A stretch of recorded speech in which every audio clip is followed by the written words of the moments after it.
ಯಾರು ತಮ್ಮ ಸಂಕಲ್ಪಕ್ಕಾಗಿ ರಥೋತ್ಸವಕ್ಕೆ ಹೂವು ಮತ್ತೆ ದವನವನ್ನ ಹಣ್ಣು ಮತ್ತೆ ದವನವನ್ನ ಯಾರಿಸಿದ್ದೇನೆ ಅವರೆಲ್ಲರೂ ಸಹ ರಥೋತ್ಸವ ಮುಂದೆ ಕಾಲಿನ ನಂತರದಲ್ಲಿ ನೀವು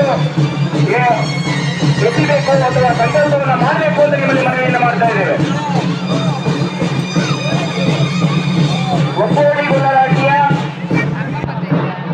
ಲಕ್ಷ್ಮೀ ನರಸಿಂಹಸ್ವಾಮಿಯ ಬ್ರಹ್ಮ ರಥೋತ್ಸವ ಕಾರ್ಯಕ್ರಮದಲ್ಲಿ ಬ್ರಹ್ಮ ರಥೋತ್ಸವದಲ್ಲಿ ಭಾಗವಹಿಸಿದ ಎಲ್ಲ ಸ್ವಾಮಿಯ ಸುಭಕ್ತರಿಗೆ ಸರ್ವ ಮಂಗಳ ಉಂಟಾಗಲಿ, ತಮ್ಮ ಸಂಕಲ್ಪ ಈಡೇರಲಿ, ತಮ್ಮೆಲ್ಲರಿಗೂ ಆರೋಗ್ಯ ಭಾಗ್ಯ ವೃದ್ಧಿಸಲಿ, ಆಯಸ್ಸು ವೃದ್ಧಿಸಲಿ, ತಮ್ಮ ಸಂಪತ್ತು ವೃದ್ಧಿಸಲಿ ಅಂತ ಹೇಳ್ತಾ ಸ್ವಾಮಿಯ ರಥೋತ್ಸವನ್ನ ಈ ಕೆಲ ಕ್ಷಣಗಳಲ್ಲಿ ನಾವು ಹೇಳಲಿಕ್ಕೆ ಪ್ರಯತ್ನವನ್ನ ಮಾಡ್ತಾ ಇದ್ದೀವಿ.